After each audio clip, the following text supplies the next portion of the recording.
往年很多次旗舰或者说旗舰机都会有最低8GB 内存的选项啊，但是就今年来说啊，这个情况呢有很大转变。不仅很多旗舰机取消了8GB 内存，甚至很多终端机啊也开始12GB 内存起步了，高配版本甚至来到了16GB 内存。估计这会儿部分小伙伴在购机选择时也有个疑问，那就是到底有没有必要加钱从12GB 内存升级到16GB 呢？所以这期视频呢，我们就挑选了几台相同型号、不同内存容量的机型来进行横向对比测试。当然，机型覆盖呢相对有限啊，不同机型的测试结果可能也会存在一些差异，这点大家可以在评论区分享一下自己的使用感受。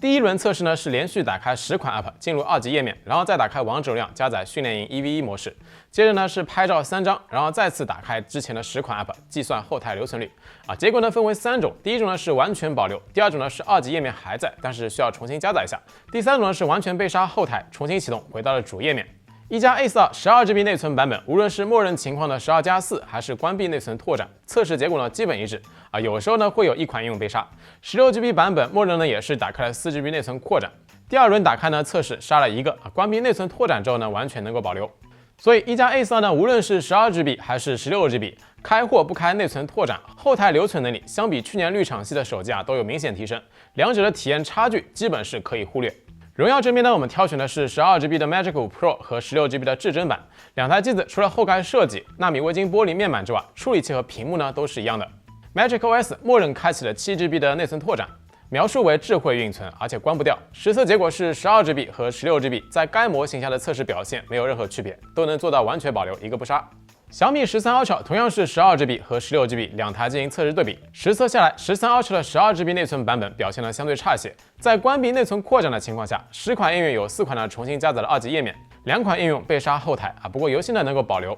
开启内存扩展之后有提升，只有3款应用出现了重新加载2级页面，没有应用呢完全被杀。但是16GB 版本的表现就要好一个档次了，不管是开不开内存扩展都能完全保留，也几乎没有遇到重新加载的情况。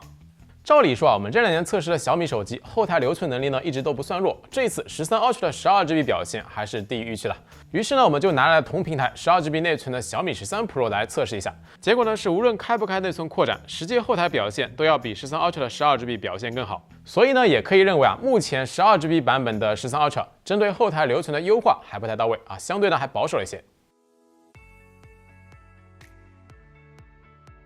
一般来说10款常用 App 加1款游戏加拍照测试的模型，对于大多数用户来说已经算是相对众多的使用场景了。但估计呢也会有不少小伙伴要问那如果是继续加大压力测试，能不能拉开差距呢？毕竟手机的 App 越来越臃肿，16GB 会不会更适合占未来呢？所以我们把常用 App 数量从10款提升到14款，外加王者荣耀加拍照，重新测试了一遍。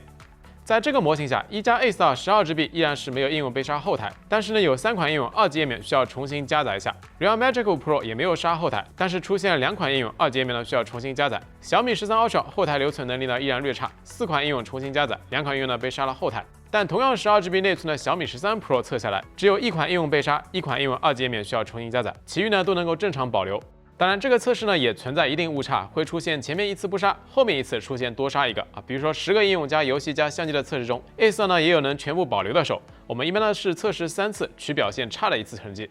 从测试结果来看，只要优化没问题，手机上16GB 相对于12GB， 即便是在重度使用场景下，基本也是很能拉开体验差距的，尤其是后台多任务这一块。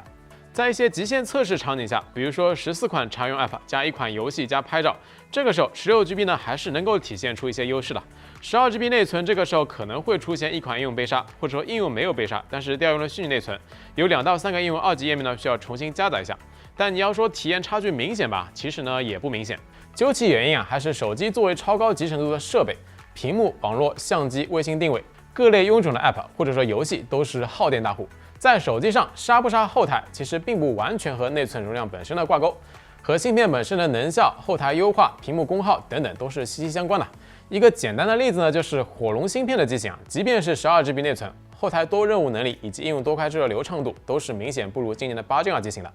手机的后台能力其实很多时候是需要平衡续航方面的表现它不像电脑，只要你内存足够大，基本就是开多少应用吃多少内存，没有续航方面的担忧。那么回到开头的问题，现在买手机到底有没有必要加钱上16GB 内存容量呢？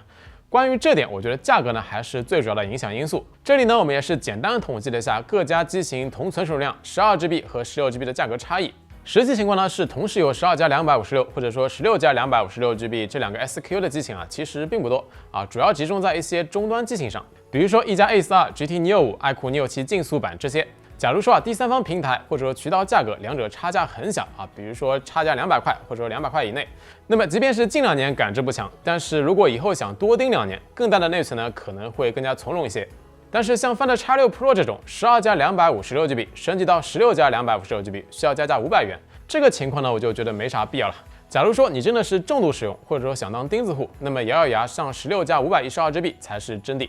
还有一些机型啊，比如说像小米13 Ultra、爱酷11 Pro 啊，都是从12加256GB 直接跳到了16加512GB，差价呢基本也在500元左右啊。对于很多闪存式金子做的旗舰机来讲，256GB 跳到512GB 加价500元，16GB 呢基本就是白送了。这个时候考虑的重点呢，还是应该放在512GB 存储容量，你需不需要？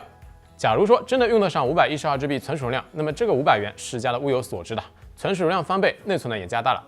所以啊，结论呢就是，如果不像上面提到的买512GB 存储容量送16GB 内存，或者说12GB 和16GB 差价本身就很小，那么我觉得单纯为了16GB 内存去加价购买是没有必要的。OK， 那么以上就是关于手机上12GB 内存和16GB 的测试对比了，以及购买建议啊。喜欢视频的小伙伴别忘了点个赞，加个关注，这是我们坚持自费购机做评测的最大动力。当然也别忘了打开淘宝搜索店铺大美评测，去我们的淘宝便利店逛一逛看一看，搜罗更多优质科目。那我们下期视频不见不散，拜了个拜。